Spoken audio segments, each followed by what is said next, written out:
What's up everybody, glad you're back. Tim Schwartz here, and today I wanted to run you through the contents of my electronics kit.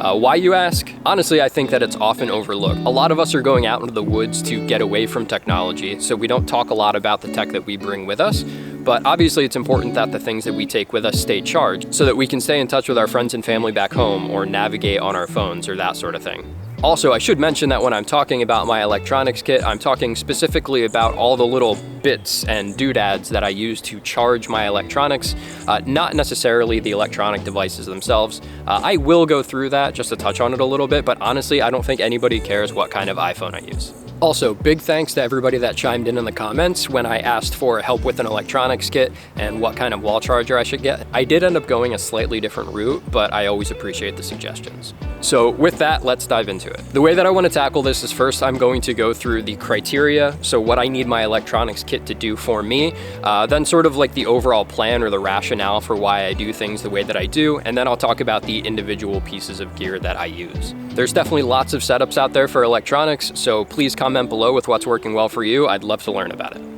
So in terms of my criteria for an electronics kit, or maybe I should call it an electronics charging kit, I need to be able to charge my iPhone, my headlamp, my inReach messenger, sometimes a Kindle, and my camera. The headlamp that I use is the Nitecore NU25. I've had this thing for a while. Lynn got it for me for Christmas, and so far it's been great. I love that it has 3 power settings, so it's really bright for hiking at night, and I like that it has a red light as well, so I'm not blinding people at camp. And again, my satellite messenger of choice is the Garmin inReach messenger. I recently did a short on this. I'll link it in the description so you can learn more if you'd like. But overall, it's been great. It does all the things which I need it to do, which is really just SOS and keeping in touch with people back home, and it's super light. I really do love my Kindle. As hard as I try to lighten up my pack, this thing usually ends up going with me. A lot of it has to do with the fact that I live in the Pacific Northwest and there's just a lot of rain, and the nights are often very, very long, especially when you start getting into the winter. So there's really not a whole lot to do when you're hanging out under a tarp in the rain or the snow for 12 to 14 hours. I'm normally reading Lord of the Rings on here.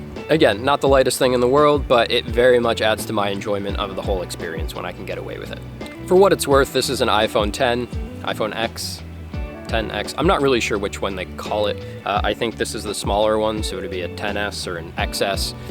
Terminology doesn't matter. It's definitely on its last leg, and I really just use it for navigation. Every now and again, I'll use it to take pictures or video, but I don't do that super often since I have, a camera. But it's nice because I can take pictures in the rain and stuff with this, and I'm not really worried about destroying it. So this means that I need to charge with Lightning, USB-C, and micro USB. The second thing that I'm looking for is something that's gonna work well on longer trails for some upcoming trips that I'm planning. I wanna be able to charge in town without a lot of hassle, and I want it to be quick so that I can just sort of get in and get out. This means charging multiple devices at once, and also quick charge capability. And the third thing that I'm looking for is the least bulk, weight, and number of pieces possible. I want to keep this kit as simple as possible so that I don't have to worry about losing things. So the plan here for this kit is that I'm basing it all around the Nitecore NB10000 Gen 2 power bank. It has a USB-A and a USB-C port on it, so I'm going to want cables for that, and I'm also going to want a wall charger that matches those same ports so that I can use the same cables that I would use to charge devices from the power bank with the wall charger as well. Also, I want to choose a common plug type for all of my cables and then fill in any gaps with adapters. That way I'm not taking a ton of different cables to charge all of my different devices. So as far as the gear that I am actually using here, first off, like I said, is the Nitecore NB10000 Gen 2 power bank. It's 5.29 ounces, and it has a USB-C port and a USB-A port that I can use to charge my devices. I really like this power bank because it's light and it's nice and small. Also, it's Quick Charge 3.0 compatible so that I can charge my iPhone relatively fast, but you can turn the quick charge off for sensitive devices with smaller batteries like headphones or a smartwatch. The next piece of the puzzle is the wall charger for when I'm in town, and I went with the Anker 323 charging brick.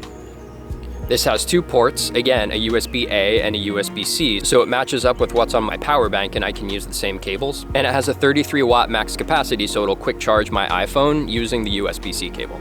That splits up into 20 watts and 12 watts if you're charging 2 devices. In terms of cables, I have the Nitecore USB-A to USB-C that came with the power bank, and then I also have an Anker USB-C to USB-C. Both of these cables are about 1 foot long, and the big question that I have right now is, am I going to get annoyed with the shorter length, I do see a potential situation where I plug it into a wall and my phone's just dangling while it charges, or I have to find something to set it on. So we'll see how that works. I might end up getting longer cables at some point, but I wanted to start out with the lightest and smallest ones possible. After that, I have a USB-C to Lightning adapter, which I can use to charge my phone.